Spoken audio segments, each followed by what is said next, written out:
Hello everyone, welcome back to my channel, The Yen and the Book Hunt.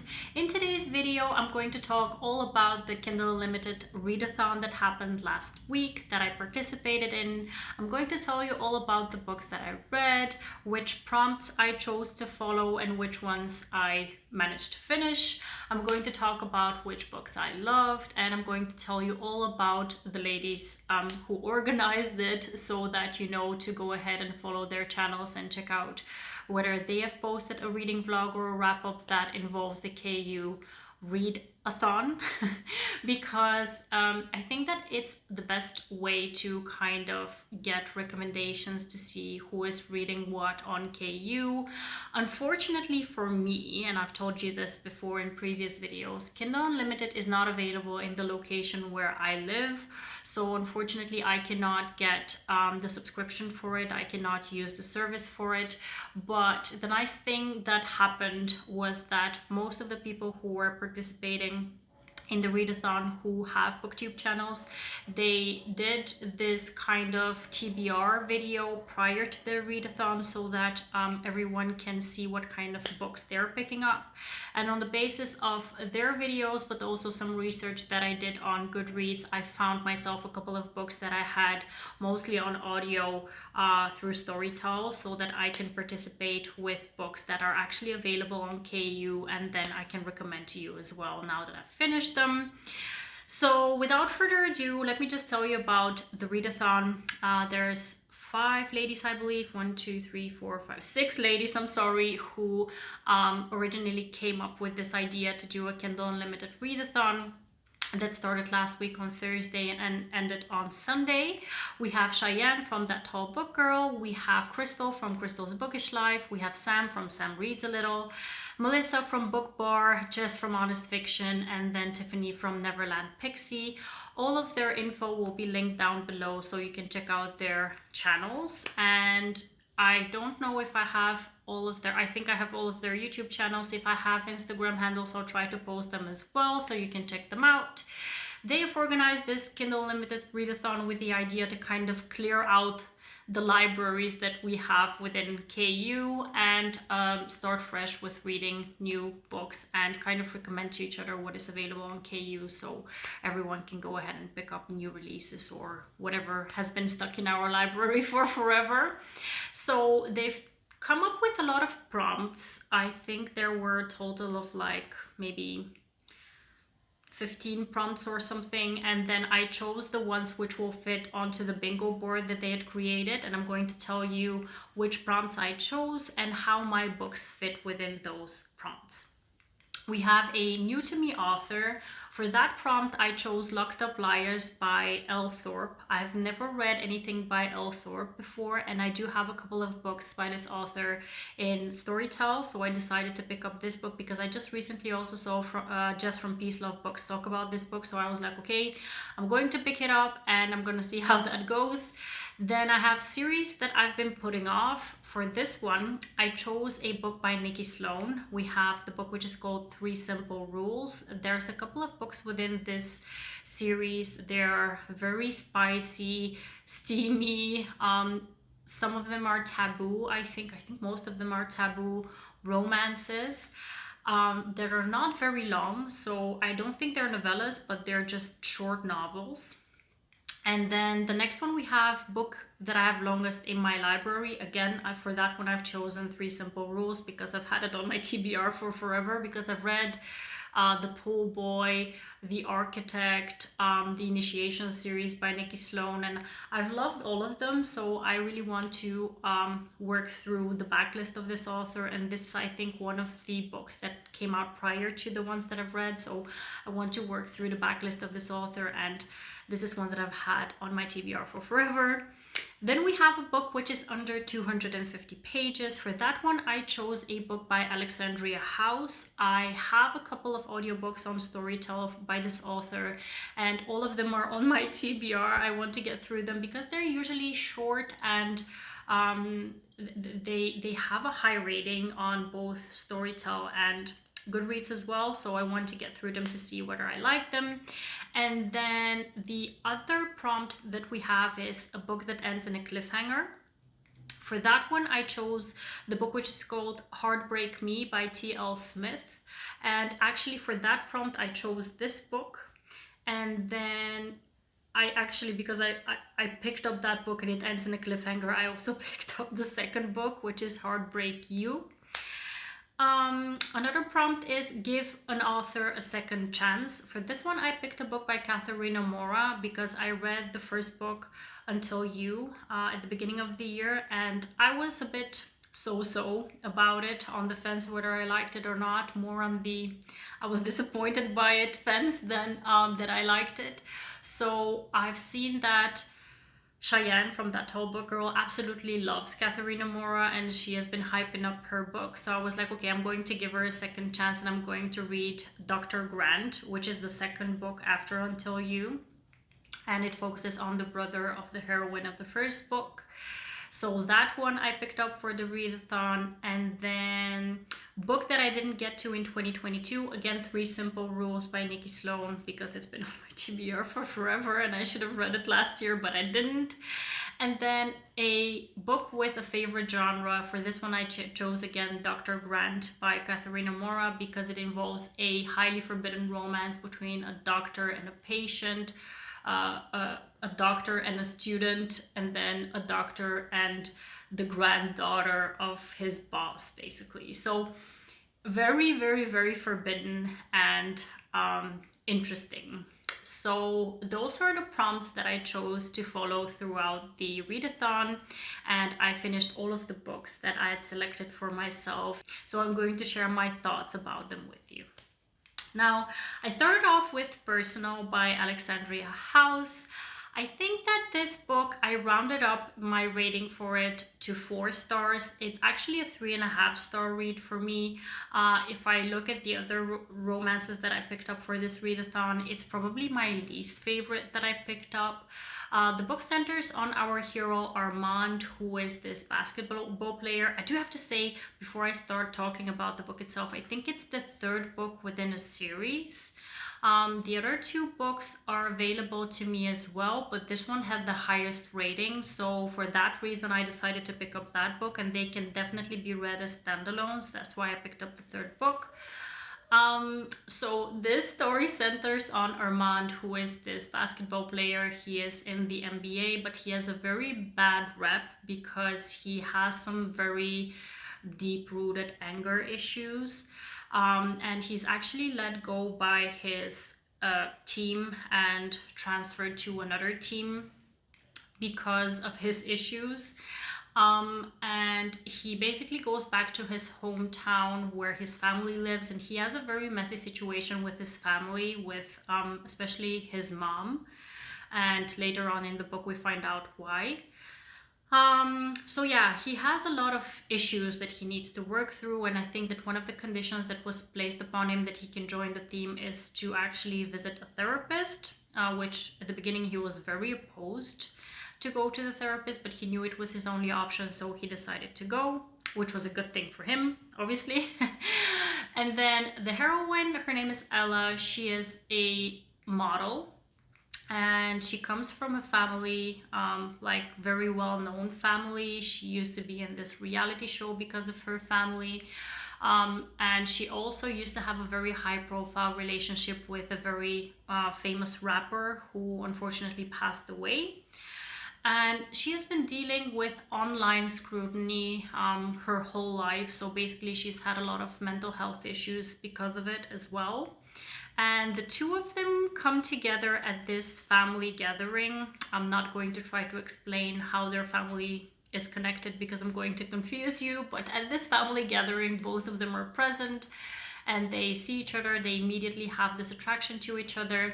And Elle approaches Armand with an offer where she offers him to enter into a BDSM relationship where she is the dominant and he's the submissive. And this was the interesting part within the story, because obviously this guy, he has anger management issues. He's very much an alpha. He's very much someone who likes to be in control. And she is proposing to him to kind of abandon all control and be his submissive. So this was really the interesting key point within the story that I think was the driving force within the story that really made it appealing. But at the same time, I kind of had a bit of issues with his character because of the anger issues that he had. I felt like he was very, I don't know how to say, like the bad sort of alpha, the type of alpha that I don't typically like within books. So I really didn't connect very well with him. That's why I gave this book 3.5 stars. When it comes to the plot, I love the plot. I really liked also the steamy scenes were absolutely amazing. I think the connection between them was genuine. I felt it. It wasn't something that was wrong between the two of them, but I just took issues with his character specifically. So I did not love it as much as I could have, to be honest. So I gave this one 3.5 stars. I did round it up to 4 stars because it was definitely a very enjoyable romance. And I definitely will pick up other books by this author as well. Next up, I'm going to talk about the duet that I finished, which is Heartbreak Me and Heartbreak You by T.L. Smith. These two books, honestly, when I looked at the covers, and one of the covers was with this tattooed guy, so one of the prompts was to have a tattooed guy within the plot. I don't know, I had some kind of an assumption about it that it was kind of like going to be a 3-star read, but I really did enjoy it. I mean, I was pleasantly surprised by this duet. Within this duet, we have a dark romance, mafia romance, we have a captor-captive and a blackmail situation where the guy, he's part of the mafia and she is this ordinary type of woman who she works for this wealthy couple who have this fashion business, and they totally have left her with a carte blanche to do whatever she wants with the label that they own because she's very good at what she does. So she's definitely making them a lot of profit, and they're almost like taking advantage of her because they don't pay her enough for what she does, but she loves what she does, so she kind of never complains about it. But what happens, so how they get to interact with each other, she has a sister who has always been trouble. She just always gets into trouble, and kind of they don't really have a good relationship with each other either. And her sister has been in the circle of this mafia guy, and she owes him a debt. So because she owes him a debt, what he has decided to do is he kidnaps the heroine, and he makes her a deal like, you can buy your sister's debt if you do a couple of things for me. I'll keep her captive as well, just so you know that your debt is going to be cleared once I say that it's cleared, and then both of you can go. But you don't really have any other choice, otherwise I'm going to kill your sister. So basically, this woman, she feels like she can do nothing else but agree, and they go on about different situations where he asks her to join him to these gambling nights where she can seduce politicians and big name guys for him. At the same time, he really finds that she is very resilient. He starts to appreciate qualities within her character, so he kind of starts falling for her, and the things that he's making her do, he kind of gets irritated with the things that he's making her do, so he kind of stops that and starts pursuing her. So yeah, I think that within this story, the thing that pleasantly surprised me is how strong the heroine was. Even though she has an absolute irritating kind of sister who provokes the worst in all the situations that happen within the story. She keeps her cool. She is strong about what happens. She is very level-headed and tries to make the best out of the situations that she's in.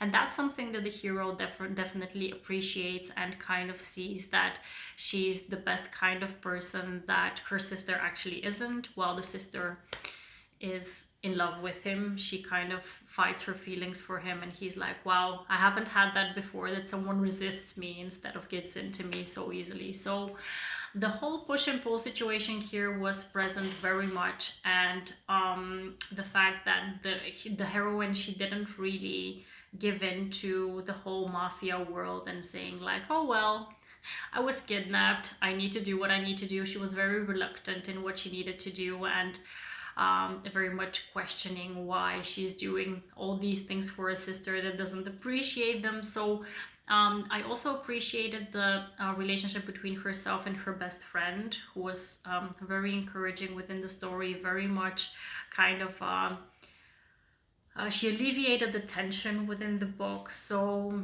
yeah, I was really captivated by the story. I really didn't expect to love it as much as I did. I gave both of the books 4 stars, and I definitely need to look up more books by this author because I had a lot of fun with these two. The time has come to talk about the book that I'm giving a second chance, or actually the author that I'm giving a second chance to, which is Catharina Maura, and the book is Dr. Grant. Within the first book that I read by this author, we had a brother's best friend trope. And within this one, we have a forbidden situation between a doctor and his patient. And the story starts off with a very interesting, awkward meet cute. The heroine within the story, I don't remember her name, to be very honest, but his name is Dr. Grant. Her name, I'm blanking on.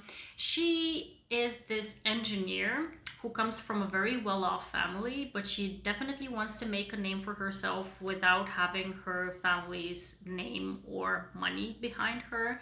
So she's this engineer who creates sex toys, and she wants to start up her own company. So what she does is she tests those toys on herself, and one of them gets stuck when she's testing it. So she needs to visit the doctor, and she goes to Dr. Grant's office, and he needs to help a girl out. If you get what I'm saying, he needs to help her out with this toy. That whole scene was a bit dubious, a bit questionable if you ask me, but if we leave that scene behind, the story was quite pleasant and very much, again, a surprise because I didn't expect to like it as much as I did. The forbiddenness within the story, the instant attraction that they have, the fact that she is very much a heroine who wants to prove her worth and her capabilities to the world without having her wealthy family back her. The fact that he is someone who also needs to work for his position is something that I loved. And the fact that in the end, I'm going to spoil it here. I'm sorry, spoiler alert. If someone wants to read this book, just skip ahead. The fact that he was willing to leave everything that he has worked for behind to prove to her that she is worth it more than his position that he's been offered is just chef's kiss for me. So I really, really like this one. I think that so I've only read 2 books by this author. One I didn't like so much. This one I definitely liked. I gave this one 4 stars. I definitely am willing to read another book by this author to see where I'm going to continue having a good streak with her. So I have another audiobook by this author in my audio library, so sometime soon I'm going to pick that one up and let you know whether it's another way. The next book I need to talk about is by Elle Thorpe. It's called Locked Up Liars, and this one is actually a part of a series that I honestly didn't know anything about this book going into it. I did see that Jess from Peace Love Books mentioned it and that she really liked it, but I didn't really hear anything about it when it comes to the plot. And I was very surprised to find out that this is actually a white shoes romance where we have a woman who is in love with this guy, but this guy, he is her sister's ex. And one day when they went out on kind of like a date, they get completely drunk, and when they wake up, he has actually woken up next to her sister, and her sister has been killed. So he gets arrested for murder, and she, at the beginning, she is in shock. So she thinks like, what did you do? Because he was lying next to her. But at the same time, she immediately knew that something was wrong. So she kind of knew that she needed to get to the bottom of it, to get to the truth of it, and find out whether, or actually who killed her sister.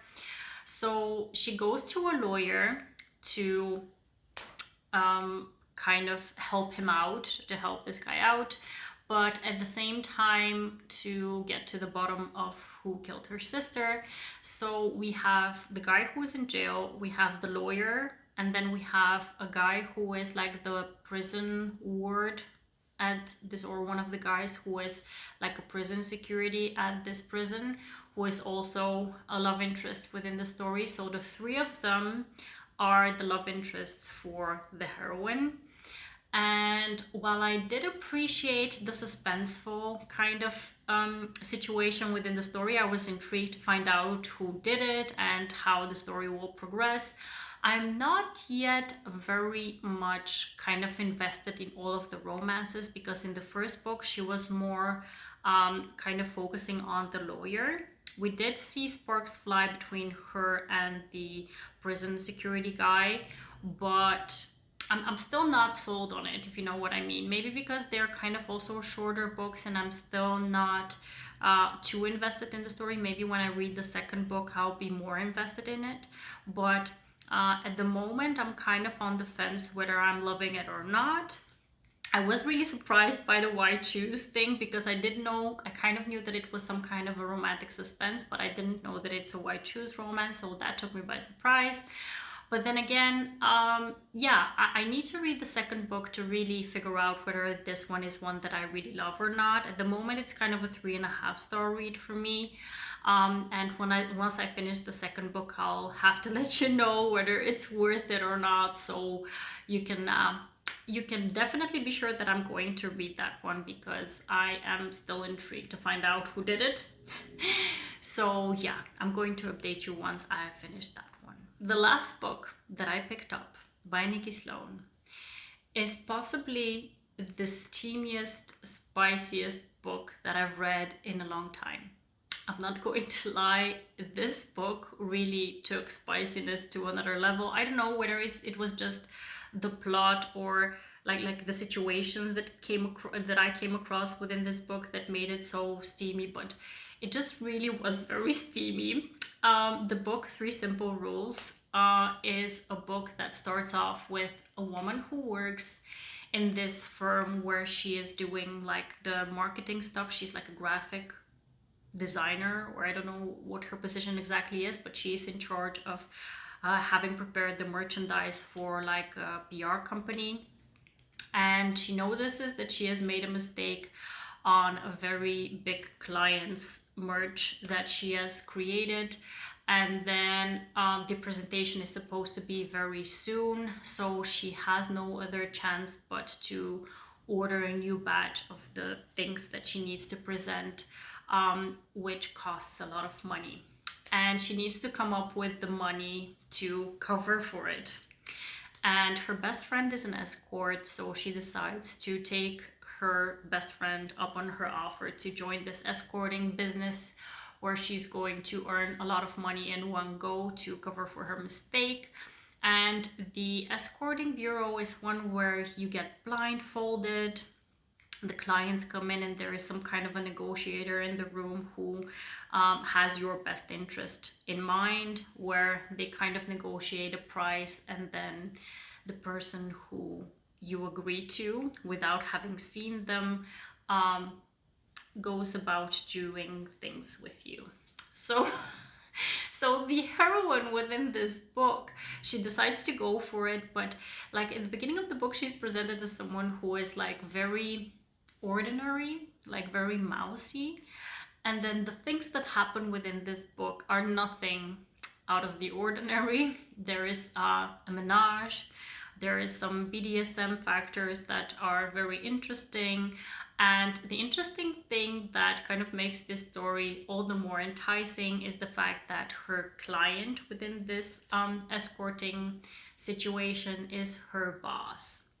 So we have a forbiddenness within this story as well, because it's a boss employee story. And also, yeah, I think that even though typically steamy reads are ones where you have a lot of steam and no plot, in this situation I appreciated that the plot was fleshed out solidly well. We really had a situation of people who were instantly attracted to each other, had a very fun time when the situation occurred with the escorting situation. They continued on with having kind of a, not really friends with benefit, but kind of friends with benefit situation. But then really they caught feelings, and there was a very interesting plot twist at the end of how they came about to have kind of a third act breakup, if you will. So I think this really was the most surprising read for me when it comes to this readathon. I didn't expect much out of this book. I really thought that it was just going to be a short, steamy book. But I really enjoyed it, I think, the most out of all the books that I read. I gave this one 4 stars as well, but if I have to rank them, this one is definitely the best book that I read, at least the most enjoyable for me. So overall, I'm really happy with the progress that I made when it comes to this readathon, because I finished all of the books that I had planned out to read. These were all the books that I managed to finish for the readathon. I hope you enjoyed this video, and I really want to say a huge thank you to all the ladies who organized this event, because a lot of planning and a lot of things go into organizing such an event for so many people. So thank you so much from the bottom of my heart for doing all the work, and for recommending so many amazing books, and for doing the live shows and the reading sprints where all of us can chat about the books that we're into at the moment, and all the recommendations really, because a lot of the books that I picked up today I got because of recommendations that some of you have made. So thank you so much. If any of you who have watched my video have participated in the readathon, please let me know which books you picked and whether I should be on the lookout for something that I haven't read yet. And I hope you enjoyed this video. Again, if you haven't subscribed to my channel, please do so, and I hope to see you very soon in the next one. Have a wonderful, marvelous day. Happy reading. Take care, and bye-bye.